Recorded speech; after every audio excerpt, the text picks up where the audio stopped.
10 seconds. 5,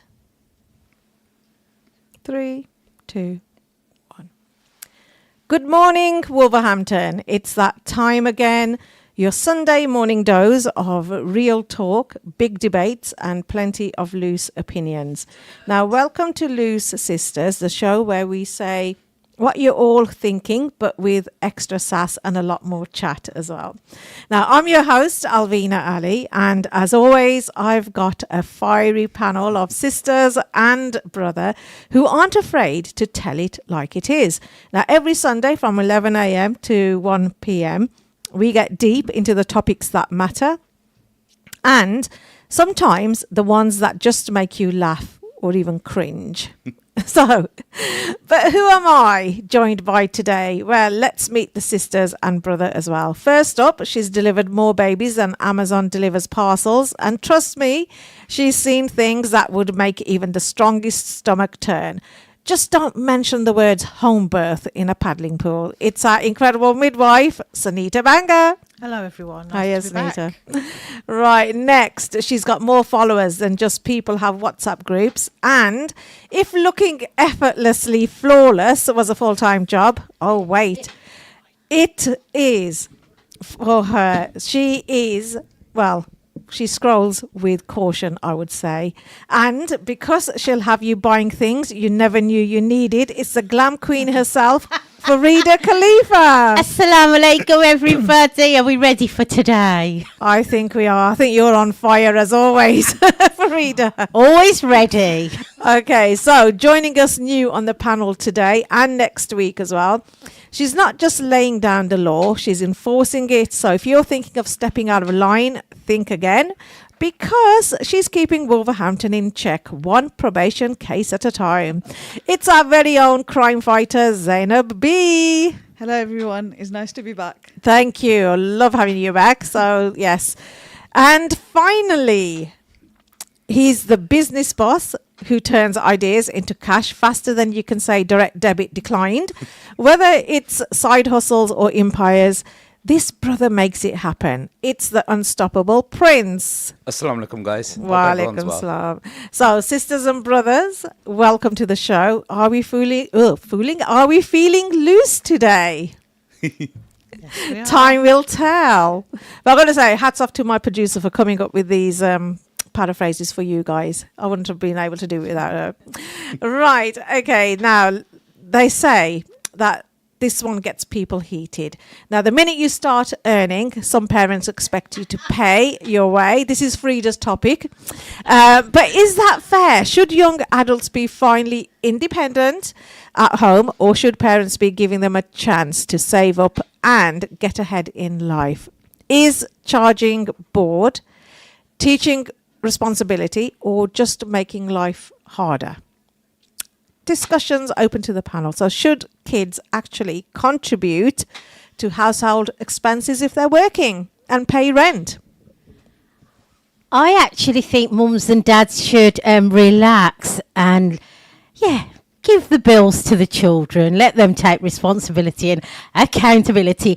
I think once they get to 16, should we say 16 or 18? I would say 18 personally, but again, it depends on their situation and their circumstances. Tell mums and dads to relax, put their hands, have that luxurious lifestyle where they can just relax and the children can take the responsibility. Because you know something?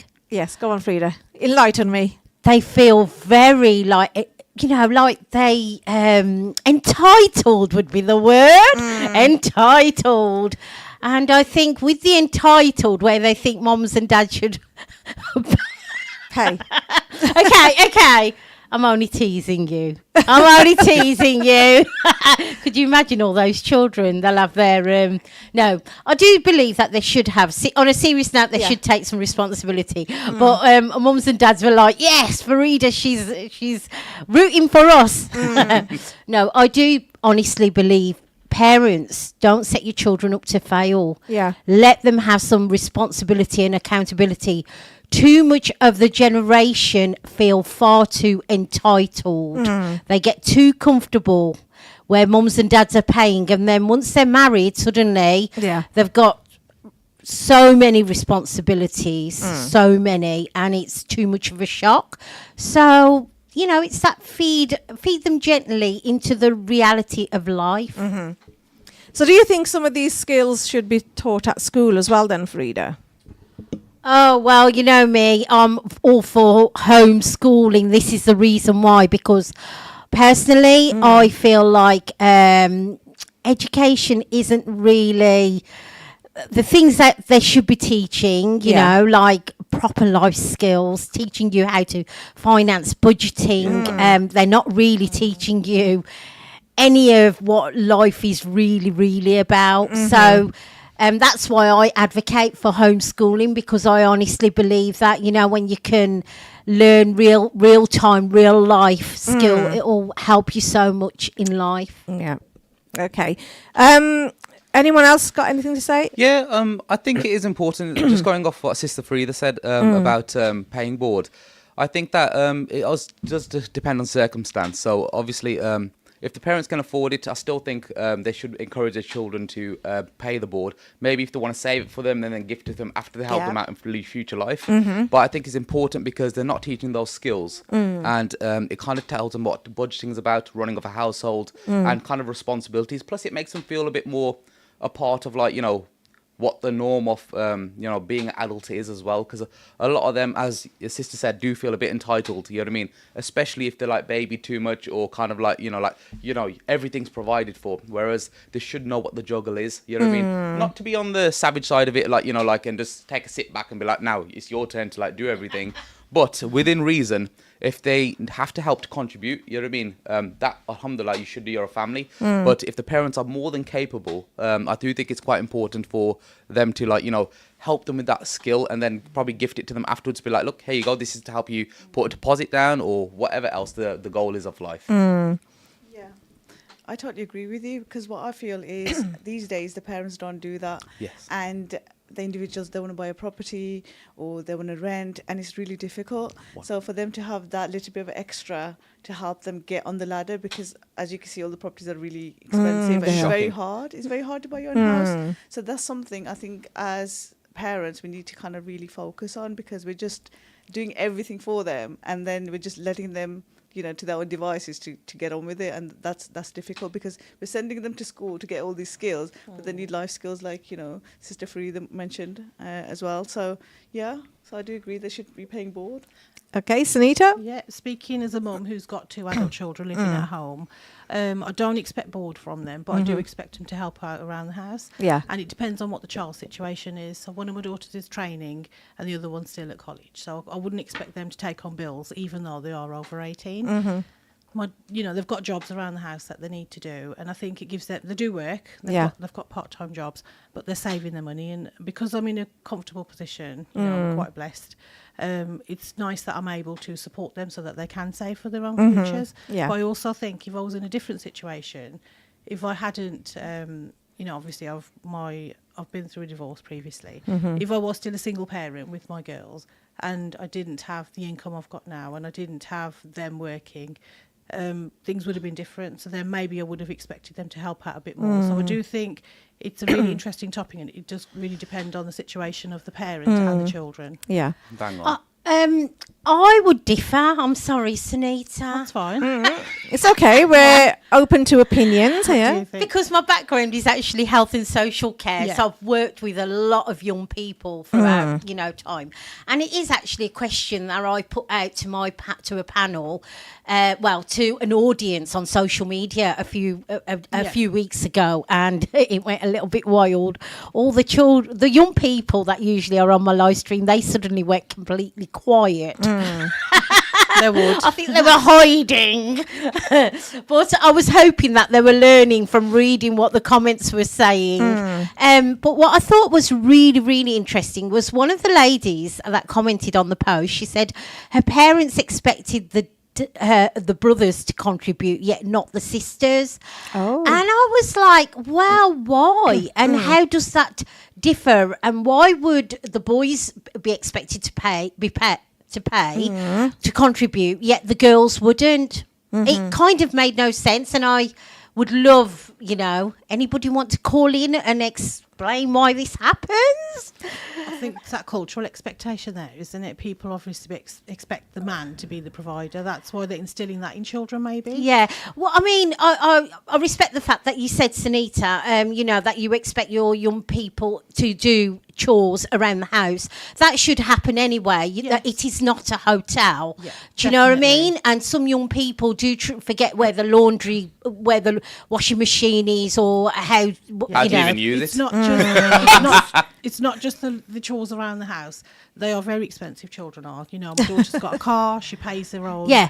She pays for the car, the petrol, the running of the car. So they do have their own expenses, and I don't pay any of that. Yeah. So they're carrying themselves. Perfect.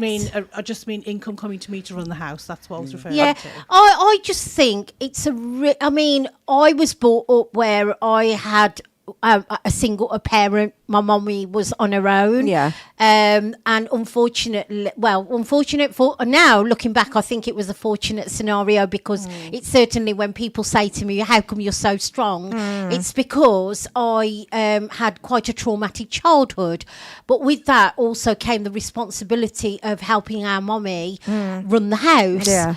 And, and we all had to contribute, whether it was my brothers or my sister, or we just took a responsibility. And I get it, what you're saying, that, because you're in a fortunate position. However, I still think, because I come from a health and social background of working with young people that feel extremely entitled, I really do feel it's part of the life lessons of, even if you put it away, they don't need to know, but that it just gives them that responsibility. And I think, in theory, it makes them feel very proud. So it's kind of like comes down to like financial education from when you're younger with parenting. Absolutely. And then if you're, based on what Sister Sneed said as well, that if your household in essence requires it or doesn't, then you do it accordingly. Yeah. So it's like a tool you're using, you know what I mean? And I think that's the kind of life skills that is required. think, Because if they're yeah. capable of doing it themselves Yeah. and saving, and you can see that, then that should be encouraged. Whereas if they can't, and there might be a seeming, not to be harsh, but a bit ungrateful or whatnot, Yeah. then you can do the whole board thing. So it's kind of like dependent on situation, I believe it would be probably. I actually think it makes them feel really proud. does. I implemented it into my brother's household, actually. Wow. Yes, I did. I was like, boys, what's happening with the money that you're bringing in? Because nephews, I needed to know where their funds were going, regardless of Bang whether on. they had parents. Yeah. Sometimes it takes that third person to look into the family situation. Fresh eyes. Fresh eyes, exactly, and see where there is issues, and I was furious with my brother. I was like, why are you not taking board? And the minute the boys started to contribute, like I said to them, this is not a hotel. You need to, I know you want that lifestyle of just coming in, going to work, coming in, going out, enjoying with your friends. But home needs nurturing, home. taking care of, It's helping them to be responsible as well, because then you're there as Yeah. a third And party. You would keep an eye, like, you know what I mean? Exactly. Yeah. And something, although I put that towards my nephews and said, you need to start, I could feel a sense of pride, and they felt really happy. And included, probably. Included, yes. Absolutely. And I think it really gives them that base of, this is our home, even more so. I don't want it to come across like I spoil my children, by the way. They do pay their way, but in different ways. Paying for Mashallah, themselves. absolutely. And it's just giving them that space really that they can save. I think that's I just a good want to thing too. ask Sister Farida, are you still their favourite aunt after all this? 100%. They love me. They know I mean well. And to be honest, I inspire them a lot. So I know they're very, very proud of all the different things that I've achieved. And Brilliant. so when I say things to them, they know it comes from a place of love. Oh.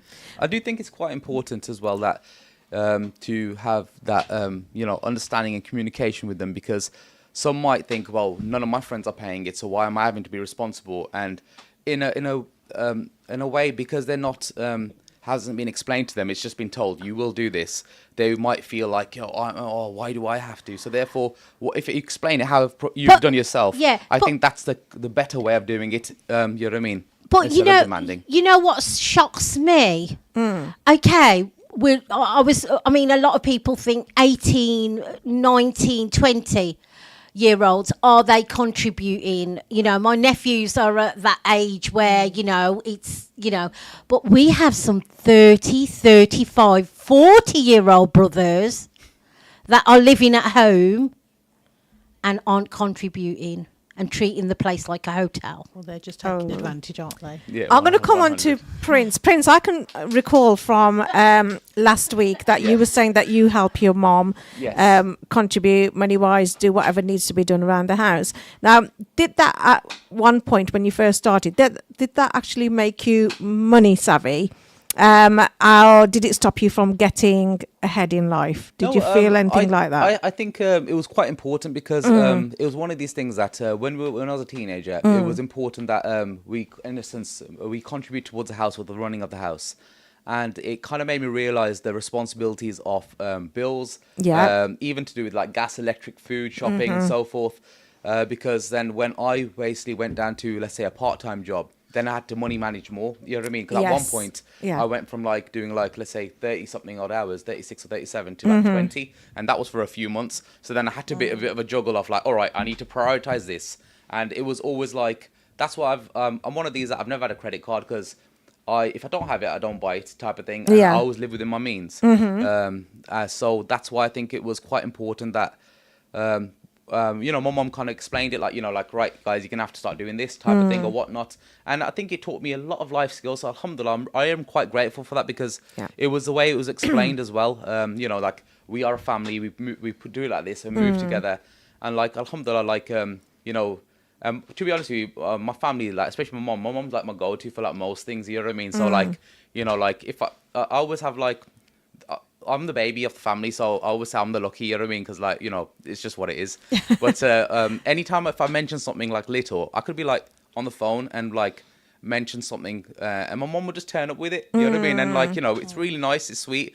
And, like, and I appreciate that because she always listens to what I say and she tries to explain it to me in the correct manner as well. You know what I mean? So that's something that's helped me develop my mindset of how I do things with people as well. But I do think it's important that, you know, explaining it to the child, because if it was just as a demand, then you'd kind of think like, why do I have to? Because I've got mates like that felt that in the same way, and you know, I had to say to them like, look, brother, you know, at the end of the day, it's your house, you know, you got to contribute as well. I go, you're not just, as Sister Freed says, it's not a hotel, you know what I mean? So be a part of that family unit and respect it. And then when you move to your own house, you'll have those life skills of making sure that, let's say the lights are, you buy enough food that it's not just going to be thrown away. Because at the end of the day, even things like that, you should be considerate on a wider level, if you know what I mean. So I do think it's important to have these skills and like, to be taught from a younger age, you know what I mean? So that's kind of like the thing I'm trying to emphasize more. From a younger age, you should have these skills taught. Maybe not in school if they don't do it. Inshallah, hopefully they do. But if they don't, it should be the parent's job, because at the end of the day, it's a part of a key skill. And every parent wants the success for the children. So it's just maybe it should be like out there a bit more to be encouraged, you know, like, no, this is better for them. It's more detrimental to keep them protected, you know what I mean? Because then when they go into the big bad world and realize, like, oh, bills, this, that, they get caught out, might get a credit card, become into debt, and then it's kind of chasing your tail for years to come until you can rectify yourself. And a lot of people can't, you know what I mean? So, panel, would you say that there is a difference then between a small contribution and paying full rent?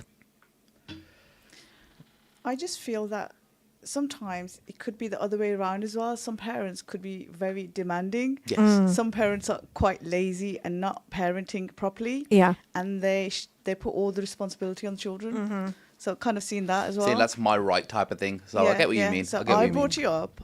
You're 16, 18, 20. It's your responsibility now. And then that can work the other way as well. 'Cause they're shouldering all the responsibility. And they're also paying off the parents' debt, and I've seen that as well. So it has to have a balance, I suppose. Yeah. So I mean, I know some parents ask for maybe £50 a week or £100 a week, but where do you draw the balance though? I think it comes down to understanding communication, being aware of your child's situation. if you're aware, let's say your child's earning, let's say like, I don't know, £1,000 a month or something, then I don't think it's unreasonable to like take them to contribute a couple £100. Yeah. Personally, I think it's about budgeting. This is what I did with my nephew. Yeah. I actually said to him, right, I need to know exactly what you're earning. Bang on. What are your outgoings? And you know where he was spending most of his money? On takeaways. That's, yeah. I was like, do you... My daughter's like that. And then when I broke it down to him, he was shocked as to how much money actually went. And I was like, right, that money, now we need to stop having so many takeaways. Takeaways just every day at work.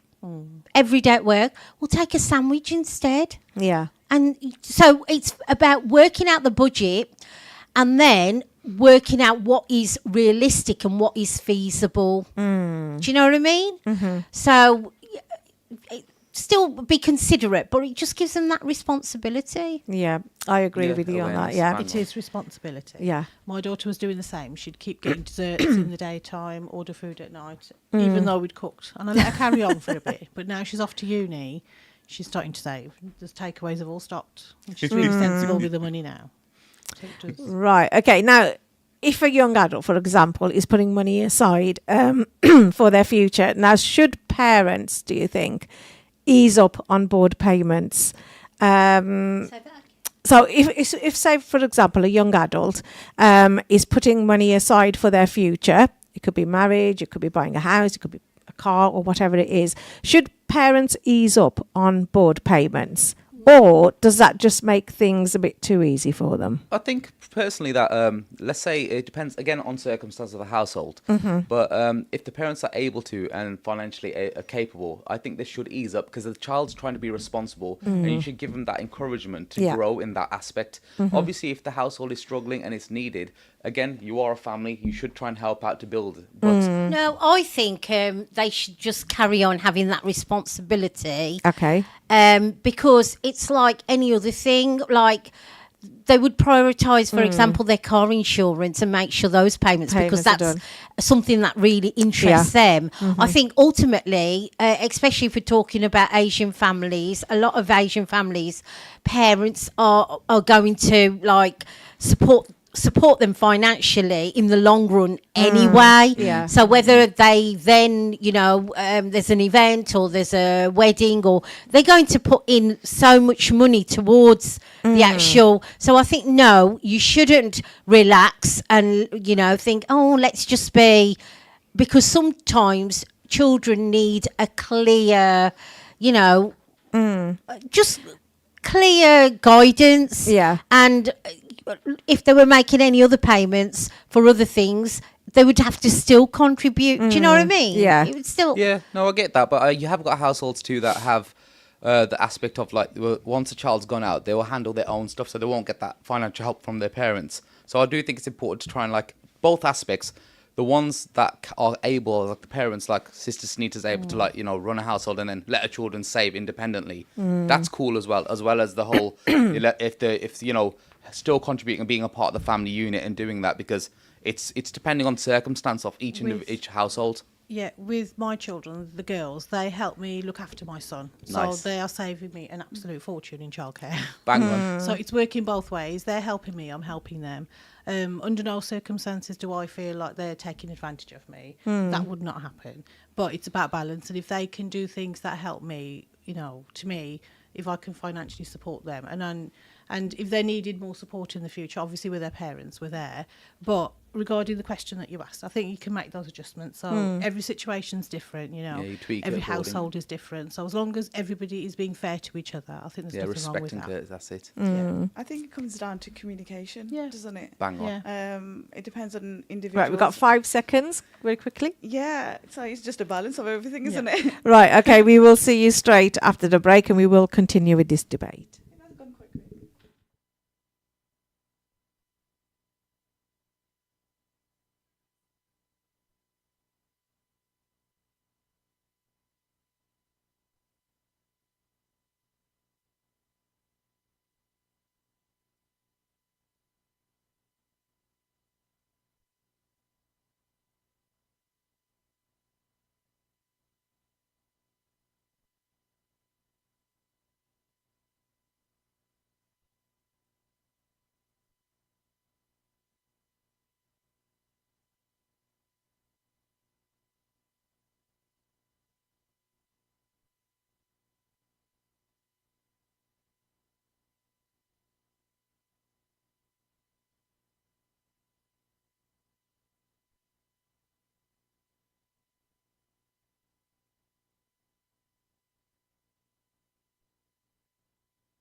Seconds. 4, 3, 2, 1.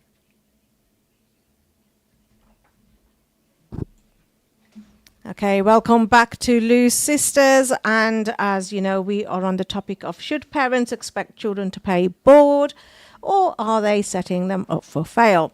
And we had some interesting discussions going on, but I want to ask the panel, what would you say is a fair way to handle this without setting kids up to fail? So if we could just summarize for the public and we can move on to the next topic. Now, is there any middle ground where parents can teach financial responsibility without making life harder? And what do you think is the best approach? Now, being brought up by my parents, obviously I didn't have to pay board, bless them. They looked after me and my siblings. So there's 4 of us. But we're doing the paying back now where we're looking after them and doing what we can for them. If I take my mum out shopping, I will never let her pay for anything. And things like that. If she needs anything, we're always there for her. And as a family, we'll contribute and, you know, maybe send her off to Pakistan or do Umrah or Hajj or whatever. So let's see if there is a fair way to handle this for the children without setting them up for failure. What would your top tips be? I think Zainab made a really good point about communication, and I think that has to be the forefront of finding that balance with what the parents can afford to do and what the children are expected to do or can do or want to do. It's that communication. Bang on. And I believe being taught from a younger age too about being financially responsible, financial education, should I say, you know what I mean? Because being aware of, like, you know, how households are, not full blown, like, you know, like, the stresses of it, but encouraging in the correct manner of basically what skills are required while you're growing up and so forth. And then depending on the household, either contributing and helping out in that way or to encourage them to save and so forth. So, yeah, I think it is quite important, communication like that. It is. Well, my take on it is tomorrow's actually not promised. So for you to say, you know, we're doing our bit now because our parents never expected us to pay board when I was growing up. That's what you just said, yeah?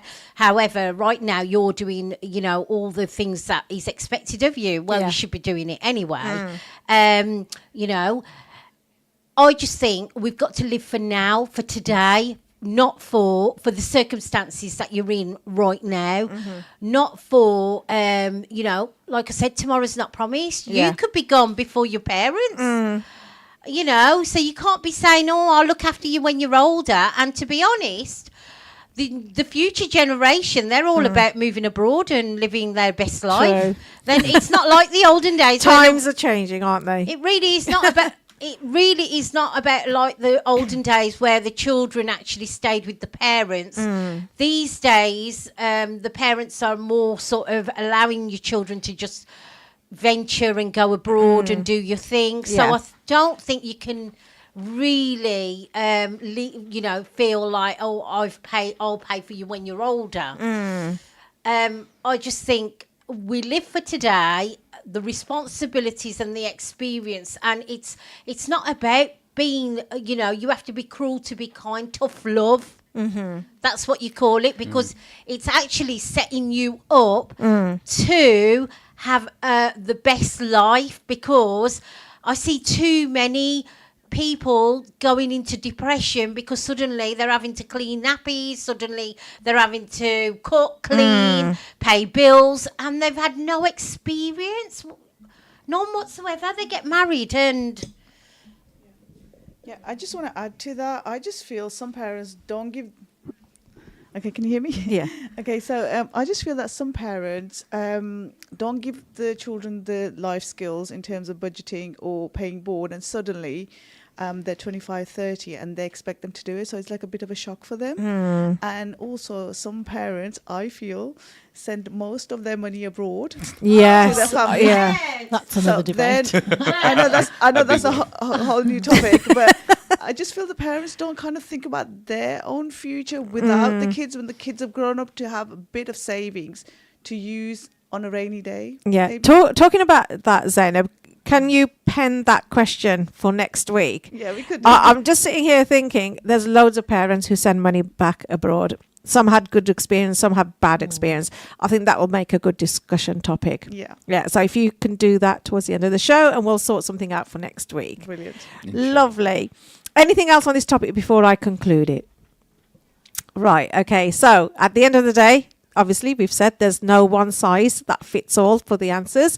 So some will believe in paying board, and obviously it teaches valuable life skills, while others feel it holds young adults back from getting ahead. So maybe the key is balance, helping kids learn responsibility without making them struggle unnecessarily. So I've got to say, the panel have ticked everything off my list that I had, like you mentioned, so it makes my life a lot easier.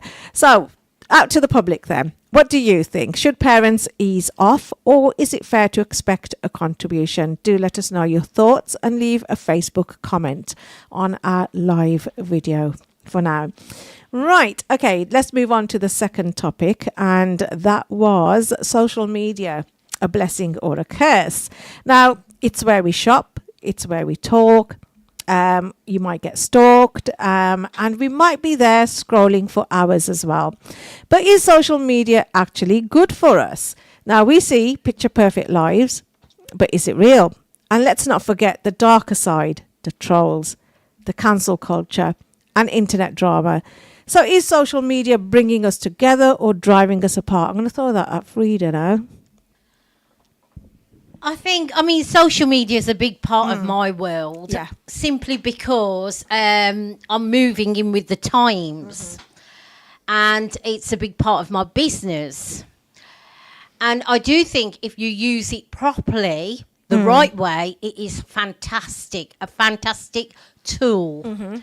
However, there's a huge Asian community that I hope they're reflecting, because some of the vulgar stuff that comes out of their mouths on live streams and the comments and the trolling, and honestly, it's, oh my word, I hope they are reflecting in this month of Ramadan and asking for repentance, asking to be forgiven, because honestly, it's shocking, absolutely shocking. You know what I'm on about, people that their mouths are vulgar. I've heard nothing like it till I actually went on the app TikTok, and you know. But like I said, if you use it in the right way, it can make you a lot of money.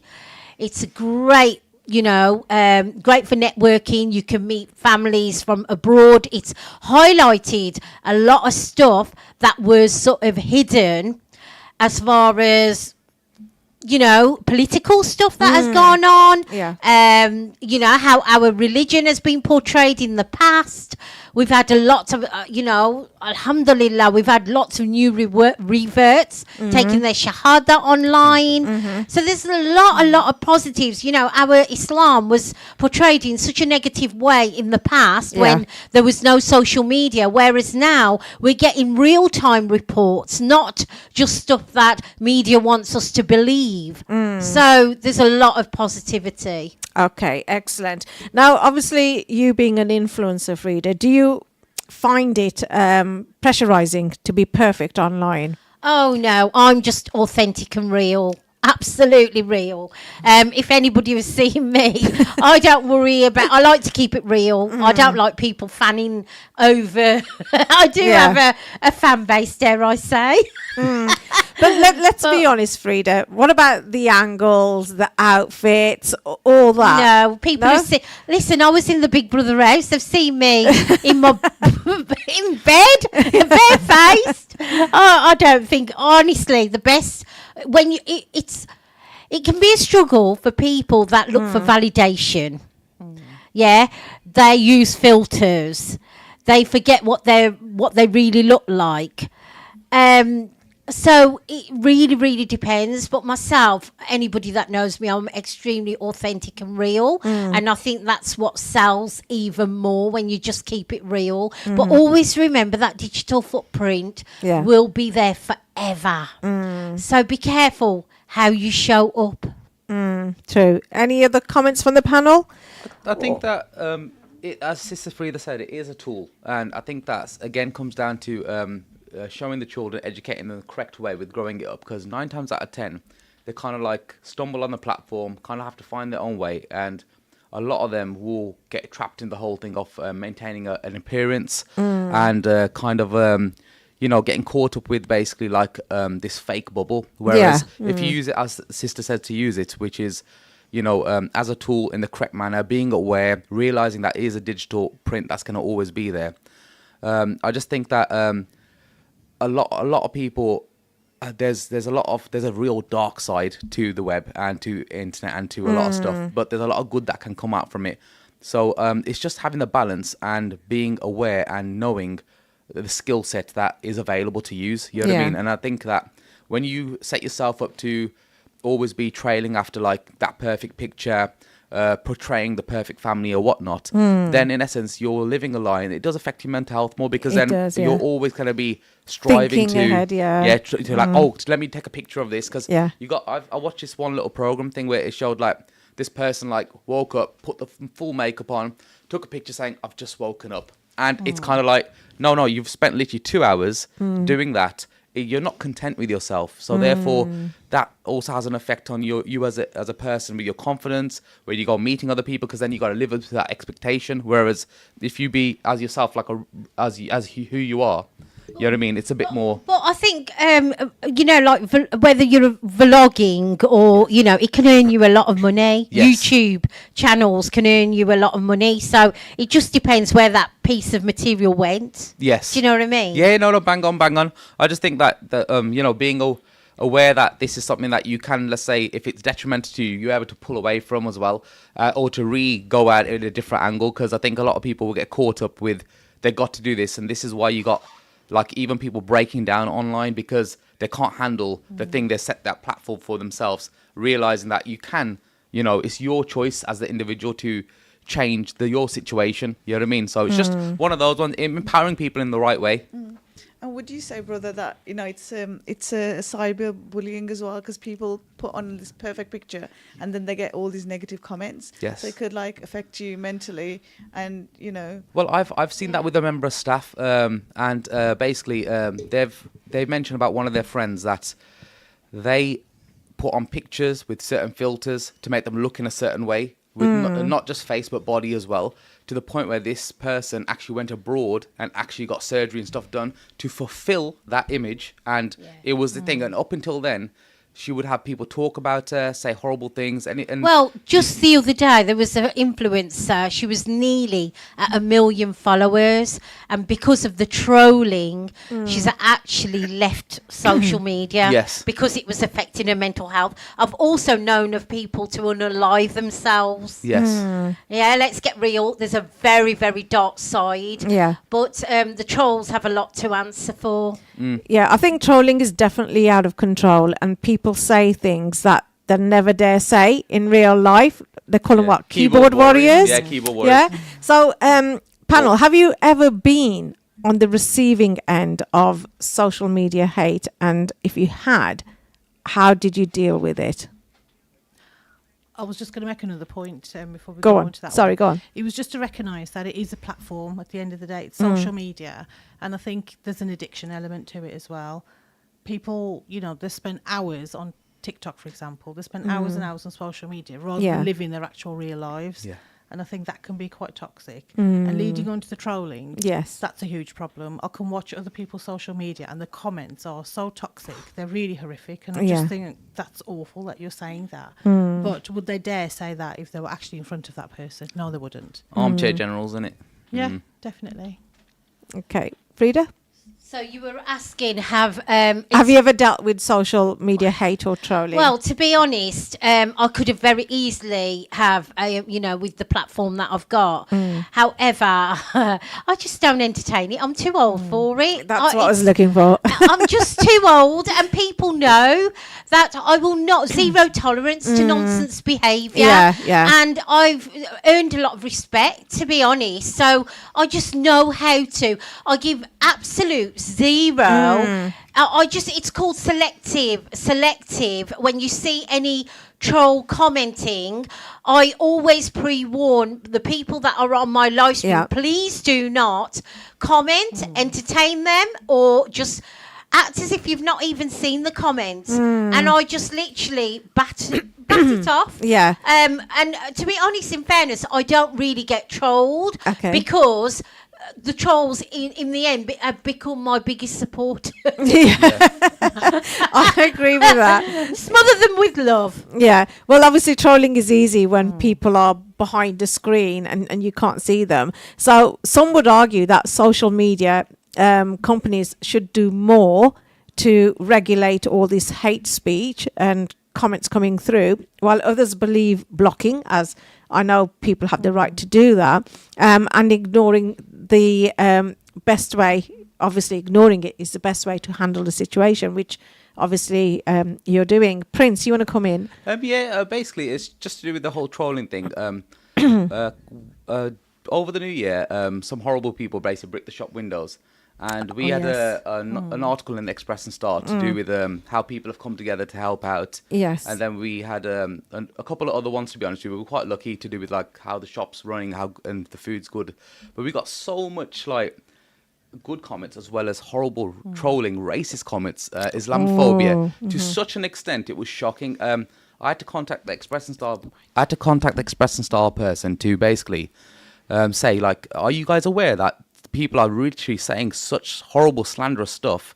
And so they had to actually lock that one off and redo the article again. Wow. And then they controlled it. And out of, I think it was 118 comments, they had to get rid of 90 because those are all racist and to the point where severe. So that's why you have to, in essence, have how to put it, it's more about having your self-worth and being aware of this doesn't affect you, because then if you go and think like, I've got to reply and I've got to do this or that, then you're empowering the situation. Whereas if you just kind of like ignore it as well as be yourself. But I have to admit, because I come from a health and social care background, and you know, it's you sort of specialise in people's behaviours and psychology and things like that. I suppose that background has really helped me when I've come to live streaming, because I do. However, I have to say there was a brother that gets trolled extremely a lot on social media. He has done for years, and I have followed him. Gucci King Khan, shout out to you. And people have always said to me, why do I support him? You know, and I started getting trolled because I was supporting him. The reason I support him is because I'm dead against bullying behaviour. And the sadness is it was his own people, his own community that were actually it usually bullied. Is, isn't it? And I hope they are all reflecting in the month of Ramadan. You know, seriously reflect on your behaviours, because Islam doesn't teach us to behave like this, especially with our own ummah. Yeah, I think it's important to like use the element of faith as well, that gives you the strength as well to not let these things affect you, because you know, as you said, like, you know, they should reflect on these type of things. But I think it is quite like, you know, you should use that to empower yourself as well. And you know, the sadness is, even this young lady who's took herself off, Becky Jones, her name is, that's took herself off TikTok. The trolls are in their 30s, 35, 40s. Wow. They're not even children, they're grown adults. Wow. It's sad, very sad. But it says a lot about them. Yeah, I think Frida and Sunita want to come in as well. I just want to say, with the trolls, I think they got a lot of time on their hands. I mean, where do they find all these accounts and, you know, make so many comments? Yeah. And I think it's it depends on the topic as well. I think with the political things that are happening, you do get a lot of trolls in terms of if you're supporting, you know, one aspect of things, and, you know, and the other side doesn't like it, you'll get like hundreds of people making comments that wouldn't do those comments to you, you know, in your, you know, in your face. And these are like individuals who got like really good jobs and they're at high posts, and you think, how can you be someone who makes this comment? The thing about trolls is it's usually people who know you. They will target you. They will make catfish accounts. Obviously, they're not going to use their real account to have a dig at you, are they? So it's usually what I find from majority of people that I know, it's people that you know with catfish accounts that are just targeting. It could be jealousy, it could be anything. They don't want to see you where you are. I mean, I know, Frida, you're quite active on social media. Like I said, I honestly can say there's so much love out there on my platform, and I really appreciate that. That's honestly, social media has been absolutely fantastic for me, but I've got zero tolerance to any negativity. I just don't. I live a very sort of spiritual life. So I don't do the he said, she said. Yeah. None of that. It's very strategic when I'm on live. I've planned it properly, and yeah. Okay, let's move on to the next question then. So, have influencers made unrealistic beauty standards worse? Now, we see these effortless beauty trends, glass skin, snatched waists, but is it all real? Now, are influencers raising the bar too high for beauty, or are we just buying into the illusion? Now, I know you do a lot of beauty products as well. Are you selling them realistically, or are you just doing it because you're getting paid? Myself? Yes. I am actually totally against things like aesthetics, because Islam doesn't. Like I've had debates about things like Botox. I am totally against it. Yeah. I just don't believe in any of that. So people know that they won't be sort of promoting that side of beauty. Yeah. Makeovers is as far as I do. Hair and makeup products I sell, but like even down to nail extensions. I'm against that. I cannot stand when I see things like nail varnishes and they'll call it halal because what? I've never ever known nail varnishes to be halal. But apparently there's companies out there that I've seen it myself. It's disgusting. So no, I will only sell what's right. Any comments from the panel on that? I just want to add, sorry, Go on, Sunny go shall on. come in. I just want to add, I think some of the beauty products and all these vitamins and this and that, Yeah. I'm going to be honest, I keep trying them. And So- nothing works. Thanks. So let her finish. Sorry, I keep going on there and I think, oh, you know what? There's such good reviews on this. We'll try it out. Yeah. I think recently on TikTok, they got this toothpaste that keeps coming out and saying, this is a fantastic toothpaste and it's like 20, Teeth 30 whitening. quid. Yeah, and it doesn't work. And I'm thinking, I think the old joke about it's not Facebook, it's fake book. I think that just comes into my mind because social media, you are portraying what you want the world to see. What I put out on social media, like it was my daughter's birthday the other day, I've just put a picture of a cake up. I used to put lots of pictures up of what's going on, but actually I'm keeping my personal life personal now. I'm not putting everything out there anymore because I think people are just, everybody's watching, everybody's nosy. Regarding the makeup, etc., people try things and they still look the same. So is it working? Is it just what you want? Is it vanity? People get They sucked in, I still think. look the same. Excuse me. Well, you need to come and have a makeover, and I'll will. transform you. Get that wig Okay. on you, and you'll be like, I don't recognise myself anymore. Well, when we have the finale, I'll maybe have we a could do a makeup. session here. What do you think, Frida? Right. That would be good, wouldn't Yeah. it? That would be fun. What I was going to say was the comment Zainab just said about supplements. Yeah. I'm sorry, you haven't tried them long enough. Right, we've got 30 because seconds. supplements, especially when you get to a certain age, you need to implement them to keep you healthy. 100%. Definitely works. Collagen we lack in our bodies. Yeah. There's so much that we lack and we need the goodness through supplements. Yeah, I think you can't go wrong with vitamins and things like that. But it's the other things I agree with you, like the toothpaste and some beauty products. Just trying to and go stuff the like natural that. way of getting it. Yeah, You know what I mean? Like that's it. having a date and stuff, because Yeah. that's amazing. You know Right, what I we're mean? coming towards the end of the break, and we shall see you right back.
Seconds.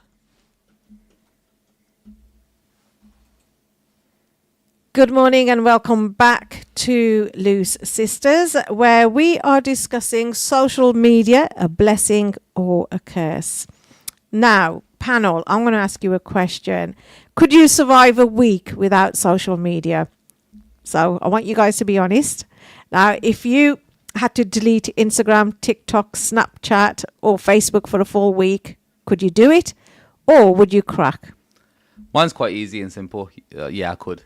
To be honest with you, yeah, alhamdulillah, like, you know, it's for me, I'm not really on too much of it, but it is a bit of I just use it as a tool type of thing for communication. But if I didn't need to, I'm quite content with what I do. So, alhamdulillah, yeah. Brilliant. Sunita? I think if I had to, I would, and I could. But if I'm being honest, I would really, really miss it. You would. I just want to say I quit Twitter and Instagram last year for Ramadan, and I didn't miss it, and I've gone back on it, but I hardly use it now. But then I use like other sites like TikTok or WhatsApp. But I think if I totally got rid of all of them, I think it'd be hard for me because my kids would be like trying to find me because that's how they communicate with me. Social media gives me life. Have you ever, you need to be on our live streams. Honestly, I'm buzzing after I've come off one, especially if I've done something like a makeover and the comments and the audience that are interacting and engaging and the fun trolls are on form because there's a technique to be a troll as well in a live stream that creates entertainment. And honestly, it's a buzz. I love social media. Okay. Obviously, that's your income mainly, isn't it? Use it in the right way. Well, I'm also a hairstylist, makeup artist, so and a content creator. So yeah, I'll do lots of different things. But yeah, I love social media. Okay. Now, going on from social media, let's go on to the cancel culture then. So does cancel culture hold people accountable, or does it just ruin lives? Now, by that cancel culture, some say it's necessary to call out any bad behavior, while others think it's just a toxic trend. Does it actually hold people accountable, or does it go too far? By that, what I'm trying to say is where we're saying where people are publicly calling out, for example, boycotting individuals, celebrities or brands for something that they've done that doesn't appeal to you.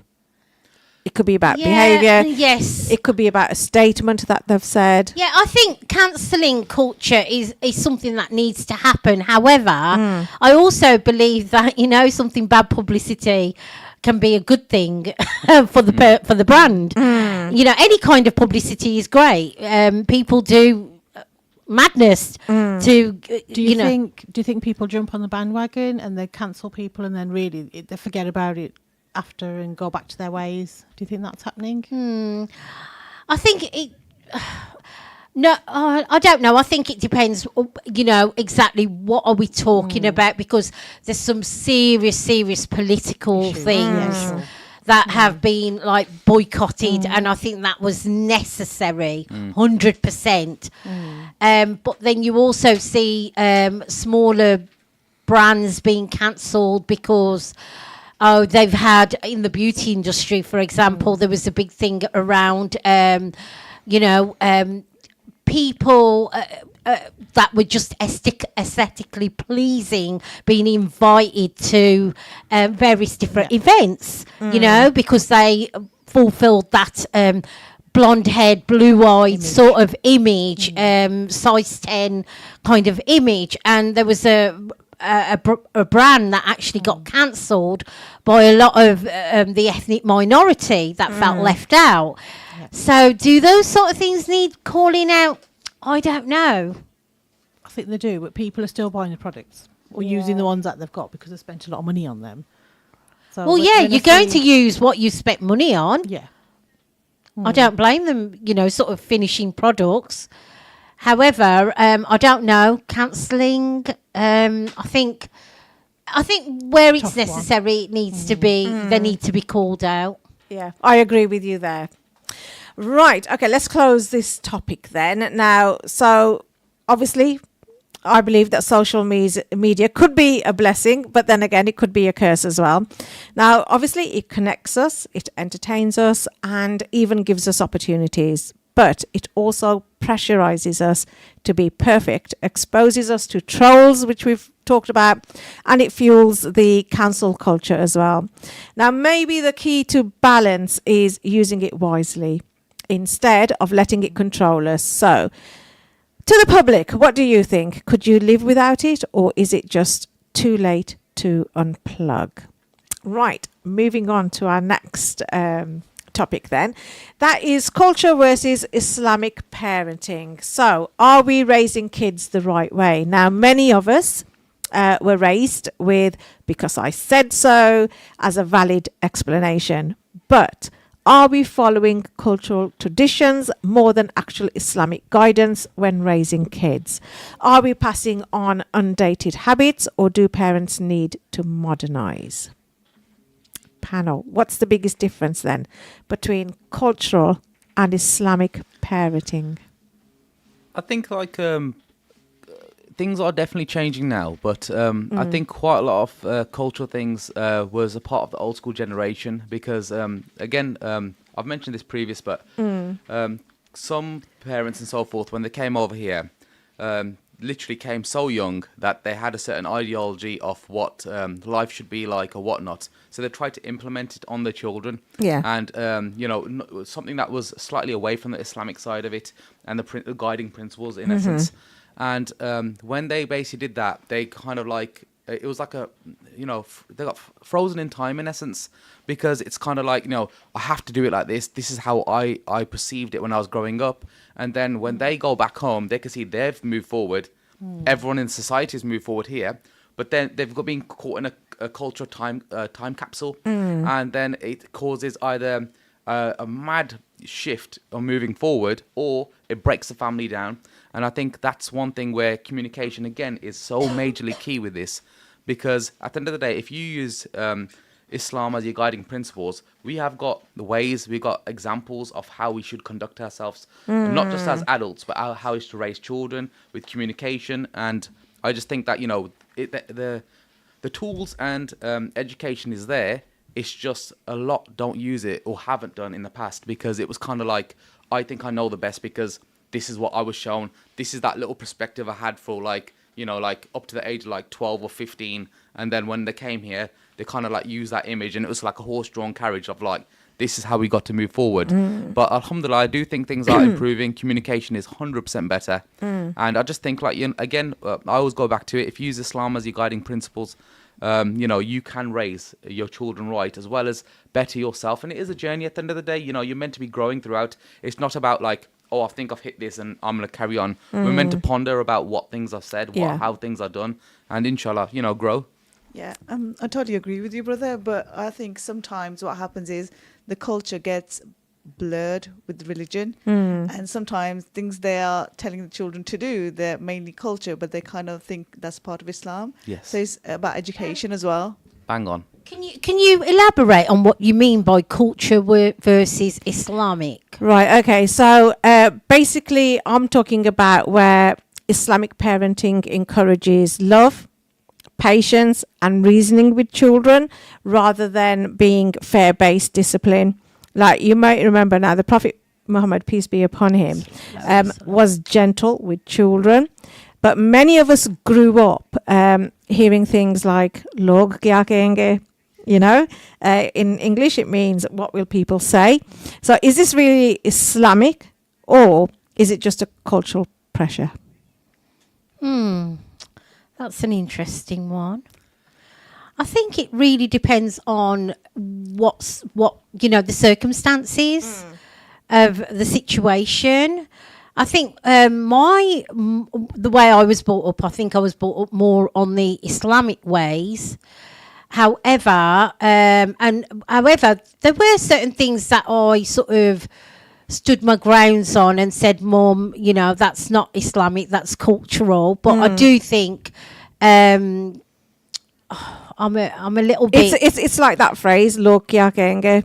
Yeah, Thing is, I've never cared what anybody thinks. I've Yeah. always lived my best life. Yeah, but obviously parents, like when I was being brought up, they were quite cautious as to how their kids were in public, what they said, what they wore, things like that.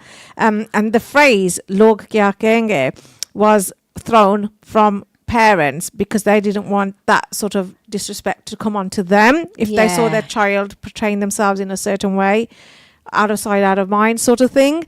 So that's where I'm saying, what are the cultural and Islamic parenting differences? Yeah, it's kind of like the sheep mentality. You know what I mean? Like, everyone's doing this. It's a part of that, as you said, the culture. So therefore, they're going to do it, even though it kind of blurs it. Because I remember like going to the mosque and, like when you were praying or whatnot, or reading the Quran, if you weren't moving backwards and forwards, you weren't praying. You know what I mean? And it's kind of like, yes, it was kind of like Yeah. a thing where you were like there and you're It's like, just habit, and, isn't it? And I remember the guy like, when I first joined up, I was just doing my thing, and he proper came up to me like with this, and I'm like, what's happening? And he goes, you ain't doing nothing. And then I kind of clocked it's the norm, and like they make you go into the sheep mentality of like, you got to do like this or do like that. And I think that, again, I keep going back to it, but I think communication is so important, and also being aware of what your own religion is. You know what I mean? At the end of the day, in Islam is guidance. As you said, the Prophet ﷺ there's many examples. One of them which comes to mind is that a mother took her child to the Prophet, peace be upon him, to basically say, he eats too many sweets, can you tell him? And he goes, bring him back tomorrow.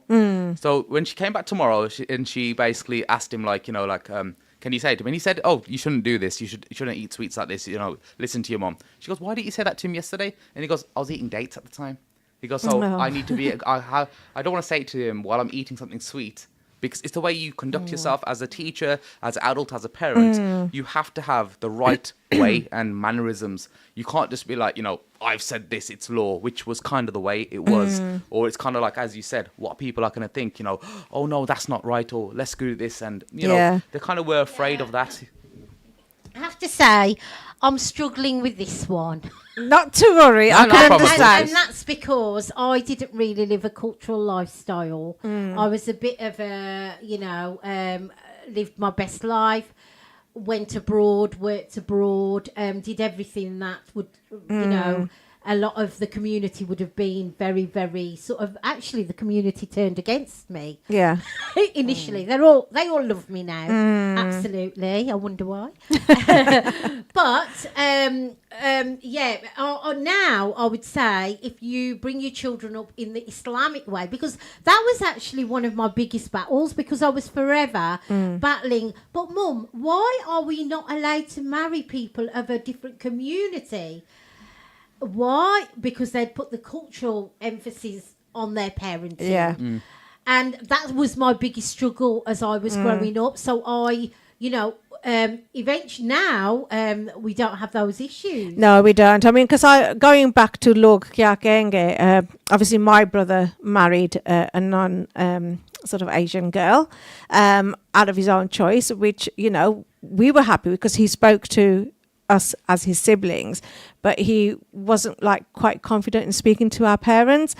So obviously we says to him, look, just follow your heart, do what you have to. And then when we broke the news to my mom, the first thing she said, what will people say? Yes. And we says to our mom, why are you worrying about what people will say? Exactly. It's my brother's life. It's what he wants, and you got to respect what the person wants. And to date, honestly, him marrying a non-Asian girl, she's got a lot more respect than an Asian girl would have for her in-laws. So obviously we can like bring up another topic on this matter, but yeah. So this is what I was trying to get at: the differences between cultural and Islamic parenting. It could be with anything. It could be with the child's behaviour. Yeah. It could be. Yeah, You know, I was personally totally Yeah. against cultural sort of values Yeah. In the sense that I really sort of, had my guard up when, it would be like, oh, but what would people think if you do this, if you have an education, if you learn to drive, if you go abroad and travel, what would people say? Well, people weren't paying the bills, and that's what... And that's why when people say to me, Farida, you're always very happy and very content and very, it's because I've lived my best life. Yeah. And I've always had Islam, to help me and guide me and protect me, keep me protected. So don't worry about people. Live your best life. Okay. Any more comments before we move on to the next question? Yes, Anita. Culturally, our parents, when they came here, they brought their culture with them, so they've instilled it in. Yes. I'm second generation here, but really, like back home, times have changed. They're sometimes a lot more forward thinking in their behaviour and what they expect.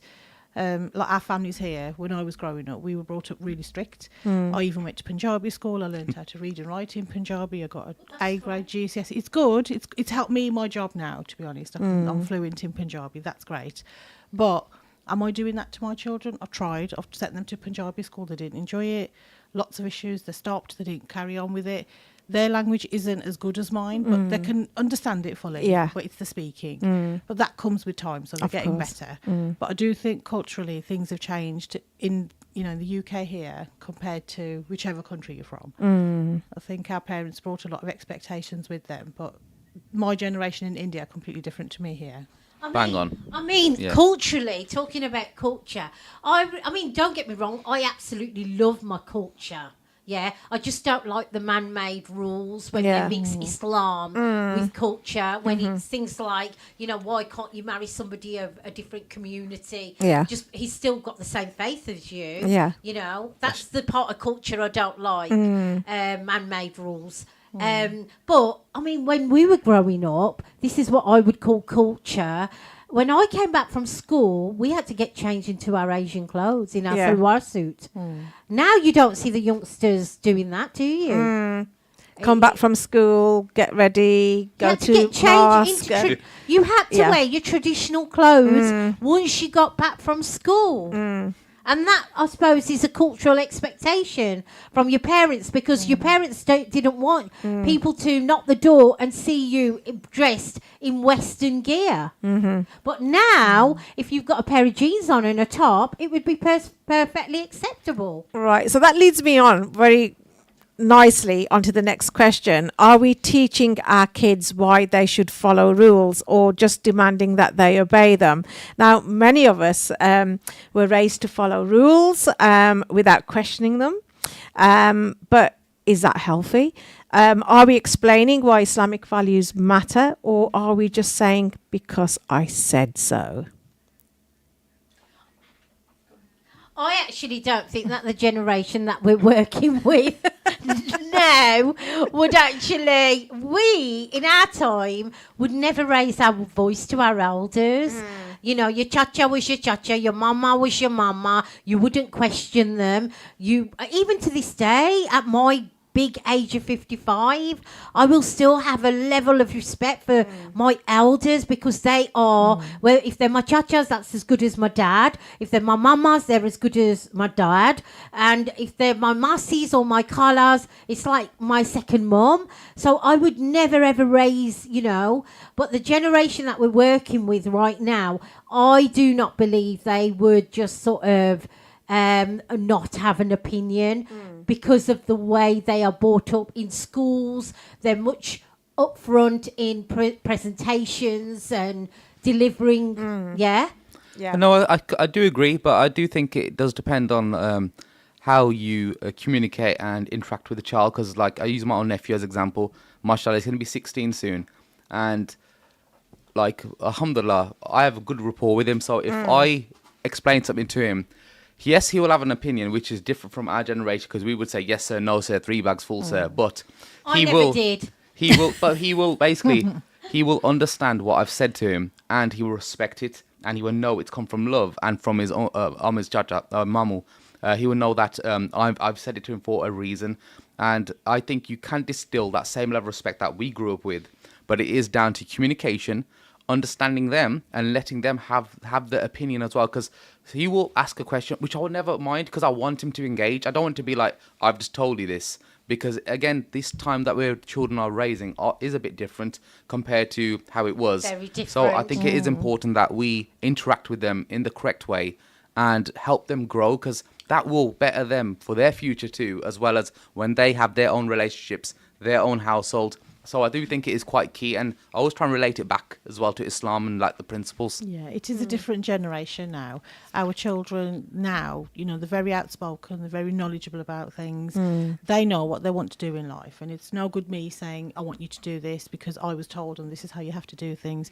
They very much make up their own mind. As long as they're being respectful and fair to themselves, I don't see anything wrong with that. I've got lots of nieces and nephews. Although I do believe that if it is to the point that your children are disturbing the peace in the house, then they should be shown. Need to be pulled up. They need to be pulled up, and they need to be told move out. It's as simple as that. Get yourself a flat. Yeah. Okay. Moving on to the next question. Zainab, do you want to come in? No, I just wanted to say that is again depends on the balance of things and the communication within the family. And youngsters are quite outspoken, but they're very intelligent and they do make some good decisions, and they do kind of talk about that point of view. And when you're actually listening to them, you think, you know what, they're making a fair decision, so you need to support them as well. Yeah. Okay, moving on to the next question then. So, should parents admit when they're wrong? Now, be honest. How many of us have ever heard our parents say, I was wrong, or I'm sorry? Now, some believe parents should always be right, but is that fair? I'm with my situation. My mum will basically say, like, if something happens, and I've tried to debate it with her, she'll be like, not right now. Which afterwards, she'll actually even come up to me and be like, look, I understand your point of view. She'll even say, like, I don't mean to like be this or that, but at the time, I may not want to hear it. But again, that's because of her generation, of the level of like, she's trying to guide and teach me and how she sees it. But I do think that you can apologize, or to say to them, like, tell me afterwards. Yeah. So they're giving me the courtesy and the time to like be able to, in essence, have a conversation with her. Because then afterwards I will explain it. And she will get my perspective too. And then she'll try and make me understand it again.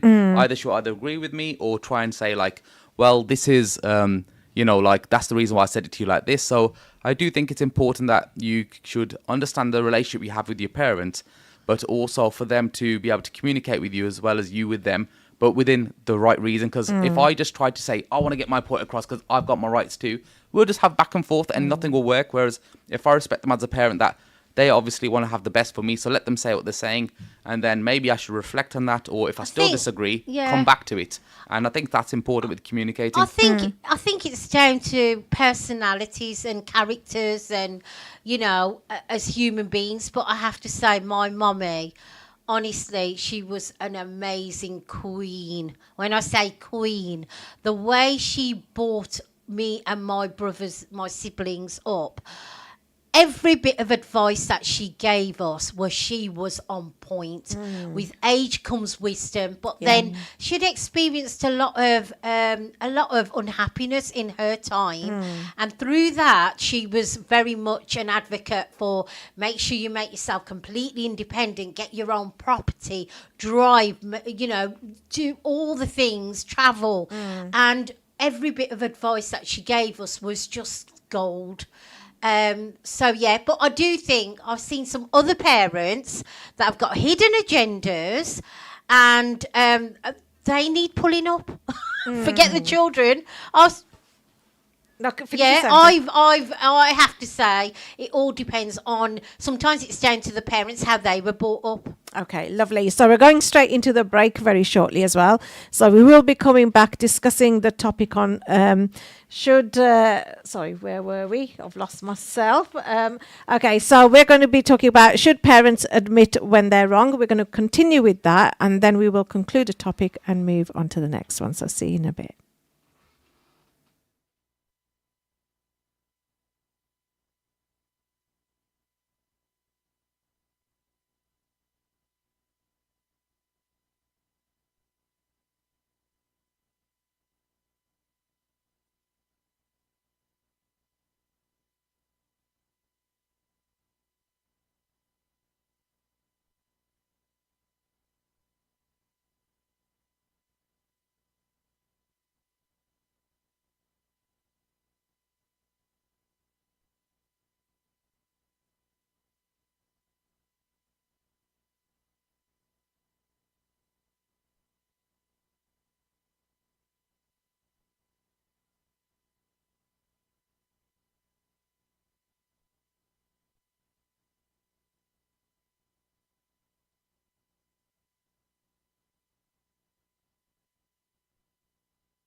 No, trust me, she'll be partner. Use the sidekick.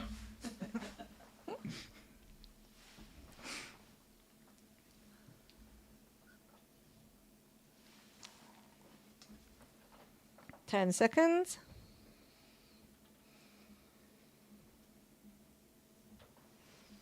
It is good afternoon now, isn't it? It is. Good afternoon and welcome to Ramadan Radio Wolves 87.8 FM. If you've just tuned in, you are listening to Lou's Sisters, and we have got the next 24 minutes of the show remaining, and we were discussing should parents admit when they're wrong, and also we're going to go straight into how do we balance traditional values with modern life as well. Now, we live in a modern world, as we know, where kids are exposed to all sorts of influences. So how do we keep traditional values alive without making kids feel suffocated or out of place? Now, obviously, some of us would say that key is balance, and that we can hold onto traditions and align with Islamic values like family unity and respect as well, while letting go of outdated customs that may be more about culture than faith. So, things like, for example, instead of just saying don't talk to strangers, explain why setting boundaries is important in a way that makes sense in the world today. So, panel, how do we balance traditional values with modern life? Talk to your children. You've got to talk to them. It all starts at home. Yeah. I think it's different explaining things at home, but when children are out there in the real world, they're met with lots of challenges, lots of difficulties, and they, you know, if you've got a good relationship with them, they'll come home and talk to you about these things. Mm-hmm. If not, where are they getting that information from? So it's about that network of who's around your children. That's a really important part of, you know, people say that you become the friends that you keep. So if you as a parent see that you don't like the company that your children are around, I can be sure that your child is probably doing some of the things that they're doing. Not everything, obviously they've got their own brain, but they've got to recognise when they're met with choices, do they take the right path or the wrong path? Yeah. And yeah, absolutely. I just feel that you've got to lead by example. I think the older generation, there was always like a communication gap. You felt, well, as when I was growing up, there's certain things I couldn't discuss with my parents, and I'd rather go to my friends. And I wouldn't be open about things because you think, you know, they're going to judge you in a certain way. But I think, you know, times have changed, and I think in my parenting, there's a shift because my kids do come and talk to me, and I hope they do, right? Anyway, but, you know, I'm more open with them, and, you know, I like to, you know, have that communication. So I think it's really important. Yeah, bang on. That communication, respect, wisdom is important because I think you had, as you said, sister, there was certain things like, for instance, one thing which really made me laugh was, you know, old school generation, if you look me in the eye while talking, it's disrespectful. But in school, if you don't look a teacher in the eye, what are you playing at type of thing, you know what I mean? So I think those type of things were caused a bit of a difficulty to like youngsters and so forth when they were growing up. Whereas now, I think there is a bit more merging together of like, you know, understanding, communication and patience. So again, I think it is, as you guys are saying, communication is so important, and empowering them in the correct way, you know what I mean? And showing them through your own example, and obviously relating it back to, you know, the guidance that we do, you know what I mean, the Islamic principles and stuff like that. You know, I think it kind of like, you know, makes the whole package, you know what I mean? So it's just one of those, it's about self-improvement, you know, trying to guide and make you doing the best for them, yourself, and, you know, just, you know, your family basically. Right, okay, I want to conclude this topic. So at the end of the day, parenting is a journey of growth, as we've seen, for both kids and parents as well. Absolutely. Now, culture and faith can go hand in hand, but we need to know the difference between what's Islamic and what's just tradition. So maybe the best way to raise strong, confident kids is to teach them with love, understanding and wisdom as well. So going out to the public then, so what do you think? Should parents rethink their approach, or is old school way still the best? Right, moving on to our next topic. Should women still be expected to do it all? Now, let's be real. Women today are working, raising kids, running businesses, and somehow still expected to keep the house spotless. But why are we still the default parent, the cook, the cleaner, therapist, and everything in between? So is it time to demand more balance at home? So, opening it out to the panel, are traditional gender roles still holding women back? I think it's just down to your relationships with your other half, really, and it's about love and respect, and just thinking about each other's needs and being kind to each other. I wouldn't sort of tolerate, where I felt that I was taken advantage of. If I want to cook, it's because I enjoy cooking. It's one of my passions. But equally, my husband cooks as well. It's not like it's gender-based. And to be honest, the way I was brought up, I recall my uncles bathing my cousins when it was time for bath. Whereas years ago, it was the woman did all the cleaning and the cooking, and I think times have changed. I really do. I always say my husband's really good because he'll help me cook, clean, he'll help around the house. But is that wrong of me? Is that good? Like, should you not do it anyway? So me saying, oh, he's really good, I'm also sort of portraying that. I am thinking that really. I have to admit, my husband, when he's it always makes me laugh, because when he's been and done the shopping, he's like, babes, I've just done the shopping for you. For you. Everything's for you. I'm like, isn't it for us? Okay, darling, I get it. Okay, so should we say that household rules then chores, shall I say, be 50-50 then? Or doesn't that matter?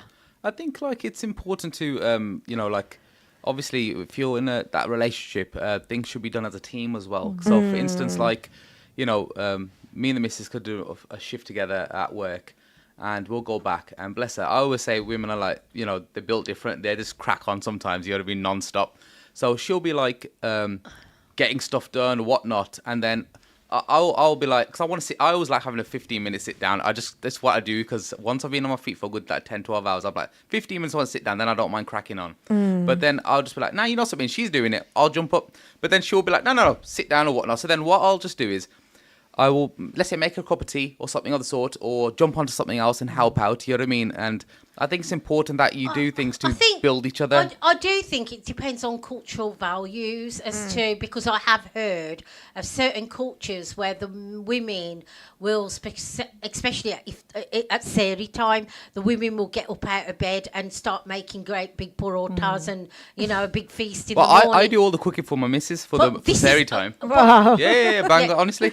But I'm talking about, I have heard of families, this is the way they are running their households, where the women are up early preparing the parotas and the breakfast and everything ready for Sari. And then even when it's time for iftar, they'll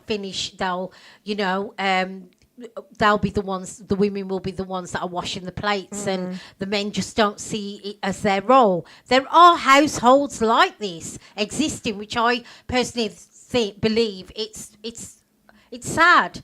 It really is, because you really do need to consider the people within your household and have love and respect for them, and share the household chores. There is that, Frida, but obviously now some people might argue that women are naturally better at multitasking and managing the home and time and everything. But is that just an excuse, or is it time for men to actually take an active role instead of just helping out? I don't believe in the whole women are better at multitasking. I think that's just something that's easy to throw about, because at the end of the day, everybody can multitask. But in the morning, as I said, I do the preparation for the morning munch for fasting. But then in the evening, she'll do the preparation or whatnot. So again, you just do what you're happy with, and 9 times out of 10. Once, let's say you've got that happy, relationship, marriage, and good communication and whatnot, you'll just do it naturally. It's not something like, oh, I've got to do this. It's like you're happy to, you know what I mean? So it's like my mom, alhamdulillah, they came back from Umrah or whatnot. So I got the day wrong, to be honest with you. I thought it was Sunday. So I was planning all food for Sunday, but she came back on Saturday. But on the Sunday, went over, cooked up food for her. Me and the wife did. We made sure like got everything prepared. And you just do that out of love and happiness, and you want to do it for the people, you know what I mean? And I think some of the stuff that we mentioned about, like, you know, certain households don't do it or expect the female of the household to, you have to do this. I Like think the that's old female school. has to do all the nappies. Yeah, I think that's old school cultural stuff, which Well, it's true. has There's- basically been, you know, like is There's- stuck in that mind frame. There's some households where men will never ever change their children's nappies because they believe it's the woman's role. Yeah. But why? If they come to my antenatal classes, I teach them different. I'll get the women to bring the men along, and I'm getting them to do demos. Well Right, done, you. There It's you go. important. There's a doll. Well, at there's the end a of the day, nappy, put God the forbid, nappy like, on. you know, at the end of the day, it's not like, you know, people don't get ill or other stuff. You should both be doing it. You both Yeah. have, you know, you've done it It's as your a team. child. Bang you- on. Yeah, you know, yeah, both yeah, of 100. you made this child. It's You're both going important. to nurture and love this child. Exactly. And that includes looking after baby, including the nappies, bathing, you know. Do you skin think it's to as skin, prevalent looking now, after though, that it babies. still is kind of like that big divide with, like, you know, for instance, to do with like children and so forth, like it has to be the woman? Because I think obviously the both parents are teachers, you know what I mean? And at the end of the day, there are different bonds and different skill sets that you can bring to the table. But I think there should be a general understanding consensus that, you know, you both are there to raise or whatnot. And there's certain things that you teach, like, you know, as a father would teach a child or a mother would teach their child. So I do think it's like, it's important to have it both, but there are skill sets that one or the other will bring a bit more to the table. I'm seeing a shift, definitely. And sometimes mums aren't very well. They need to stay in hospital, and the dad might be at home with baby, so then they've got to do it all. Yeah. So I'm definitely seeing a shift, and we encourage it. Yeah, I mean, I agree with you in terms of there is a shift between parenting as well, but I think the difficulty comes when individuals live with the in-laws, In-laws, yeah. and they're expected to do all the chores, and just because they're the daughter-in-law, they need to be, you know, up for suhoor or for iftar, and then they're having like a lot of people over as well. So you end up some individuals end up like doing all the work, and you just feel like, you know, it's like a burnout, isn't it, if you're not getting the help that you need. I think many women as well, what I've got to say is say that they don't want the help because they know that the partner will do everything wrong or will not do it or probably make more mess. Maybe, for example, if they're making chapatis, they'll get flour all over the place. But if men aren't given the chance to learn, so how will things ever change?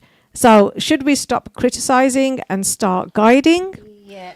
I think it's from when you're getting raised as well. So, for instance, like I've in my household, there's my siblings are my oldest brother, 3 sisters, and me.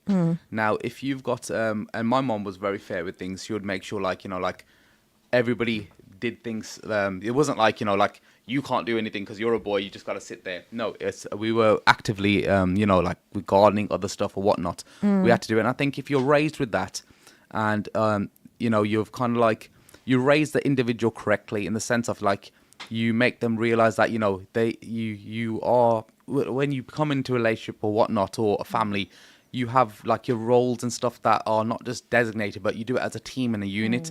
I think those things are quite important, and it does start from a younger age with the level of respect, understanding of, like, you know, what you can do for each other, and it's not just like gender assigned roles.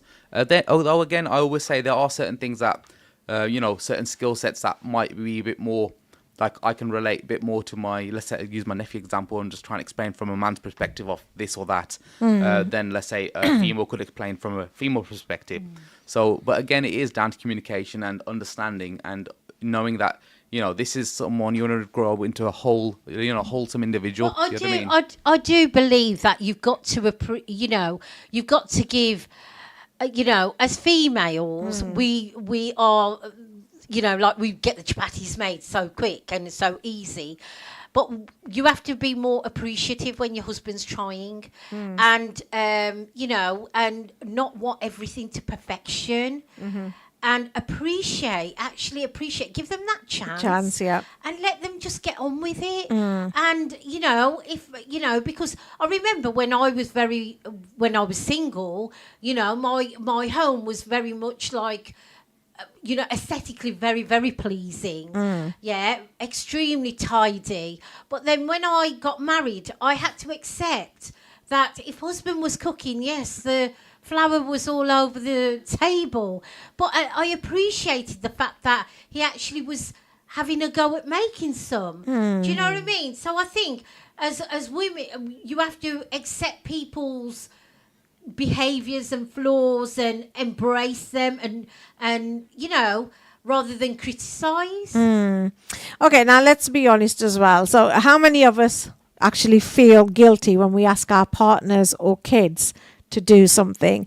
So why do you think we feel like they have to do everything? Well, why do you think we have to do everything ourselves and we feel guilty of asking our partners? Have you ever felt that? I think it's how you've been brought up, because if we're talking about like the women, for example, getting up cooking all the time in the morning, if children are growing up watching that, they feel and they think that's normal and they should do the same when they're older. Can I ask you, do you feel guilty when you ask? Never. Hold on, I was going to say, do you feel guilty when you ask husband to do the bins? No. Isn't the bins always husband's job? It is. At the end of the day, so I will cook. My daughters will do the entire kitchen, so they clean up, and my husband does the bins. Hold on, how many women drive and they forget to put the petrol in the actual car and they get hubby to fill up? And how many actually knows how to do the oil check and the tyre check and... come on, let's give the men some credit. No, I don't feel guilty. If I ask my husband to help, if I'm doing one job, I'll say, do you want to do this or that? So I'll give him a choice, and he will. He'll pick the easy option, but I'm happy with that. He will do something. So it's helping the whole household. Okay, so how would we teach men to step up at home then? So now some men generally want to help, but they were never taught how. So how do we change the mindset that housework is a woman's job? Well, to be honest, I find it shocking that you said that, you didn't see. To me, it all starts from them being brought up, their parenting. They should know that it is actually their responsibility, and that brings us to the topic what we were discussing right at the beginning, and that is the responsibility and accountability and life skills that we instill in our children, because that's when it helps them once they're married and they're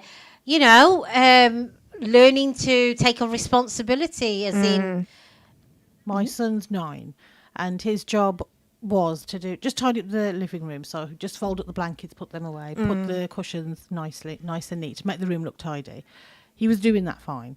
Now I've increased it slightly, so I'm saying to him, right now you need to start doing the hoover. And he loves telling everybody that he does the hoover, but he hasn't actually done it yet. We're still working on that, but it increases with time. That will be his job. Perfect. He'll be doing the hoover. So by the time he gets to his 20s, he'll know what his role is. He can make himself a sandwich. I don't let him near the toaster. He can make a cup of tea. So in our family, all the kids, once they're 8, I don't know why we've made this a thing, but on their 8th birthday, we've always taught them how to make tea. And I think it's because me and my sisters just love to sit back and have a cup of tea. So we're teaching them. But all our kids, once they're 8, they can make tea. But safely, we teach them. So we with guidance. With guidance. Yeah. Yeah. Bang on. Little things, but they're getting there. Perfect. Okay, so again, it starts with raising the boys differently. So if boys grow up seeing their dads, they share their load at home and they won't see the housework as a woman's responsibility. So just to conclude on this topic then, so women are juggling more than ever, but that doesn't mean they should have to do it all. Maybe the real question isn't about 50-50. It's about fairness, respect and teamwork. So that's the way forward. So do women need to demand change, or is it just a reality of life? That's the question going out to the public. All right, our final topic then. Is being too independent stopping women from finding a rishta or love? Now, we love a strong, independent woman, but what have we reached a point to where men feel intimidated? Are traditional relationships struggling because women don't need men anymore, or is it just an excuse? We've got 5 minutes on this topic. So, do successful women struggle finding love? Well, it's like I keep saying, Allah is the best of planners. I found mine at the grand age of 43 I Yeah. was before I settled down. And I'm a very, very strong, independent woman. So I might have scared off a few, rishte. But I wouldn't have changed it for the world, because when Allah subhanahu wa ta'ala did bless me, He blessed me with something very, very precious. My wonderful husband.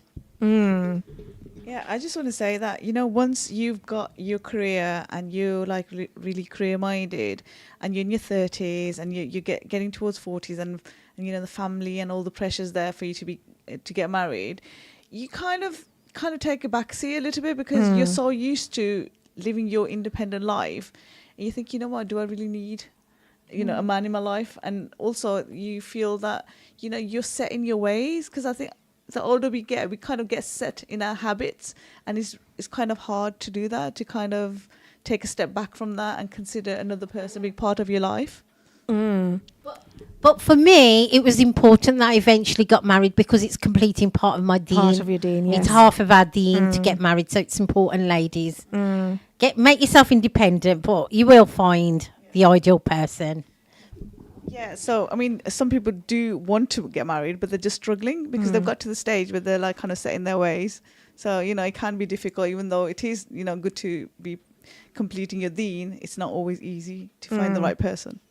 So would you say that men are intimidated by strong women, or is that just an excuse? Now, we always hear that men do feel intimidated by strong women, but what I want to know, is that really the case, or is it just an excuse for deeper issues like insecurity or ego? Yeah, I kind of think you kind of hit it a bit on the nail on the head there. I think if you're not as secure with yourself, then you can find those things intimidating, because at the end of the day, independent is quite a broad word. It can go into many aspects. So if it's to do with independent as in YOLO, just within the right reason, cool. But I always think it's one of these things that again, once you in that relationship, or you're looking for the relationship, or however it comes across, by the grace of God, obviously He's the best planner.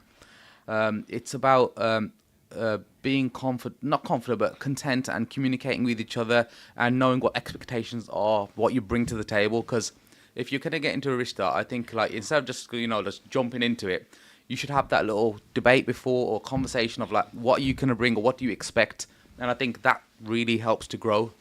You put it on the table. I think it's about the match. I think if you're a really independent woman, if your respective other isn't, if he's not independent, he probably would find that intimidating. So I think if you're a man that would find that intimidating, you probably shouldn't go for somebody who is independent, not intimidating. Right. So would you say that women should tone down maybe then Absolutely not. their independence, or for their particular relationship maybe? No? I think for any relationship to work, you've got to be yourself. So if that person isn't the right person for you because he finds you too independent, then he's not for you. So unless you can figure out a balance of where it is give and take without feeling offended or feeling intimidated. Yeah, I mean, independence, it's a great, it's Asset. so, yeah, exactly. And ultimately, it's about respecting each other. Yeah. Do you know what I mean? A relationship based on respect, love, you just can't go wrong, honestly. I'm so glad that my mom told us to become extremely independent, because independence gives you so many different skill sets. So many, and it helps you in the reality of real life. And you know what they say? The key to a successful man is a good, strong woman. Yes, Farida, thank you. On that note, let's bring this topic to an end. So obviously being independent isn't the problem. It's finding a partner who values and respects that independence in the real challenge. Maybe the question isn't, are women too independent, but are we looking for the right kind of partnership? So again, what does the public think? Are women struggling to find love, or is it just another outdated stereotype? Now that brings us to the close of the show. So Wolverhampton, that's another week of Loose Sisters and Brother as well. We've spilled the tea, we've also stirred the pot, and we definitely left you with something to think about. A massive thank you to my lovely and amazing panel. That's Sunita, Farida, Zainab and Prince. You sisters and brother have definitely brought it today. And of course, to our listeners, you guys are what make this show what it is. We'll be back next Sunday at 11 a.m. with more juicy topics, hot debates, and, let's be honest, a whole lot of loose opinions. Until then, stay bold, stay honest, and keep it loose. See you next week.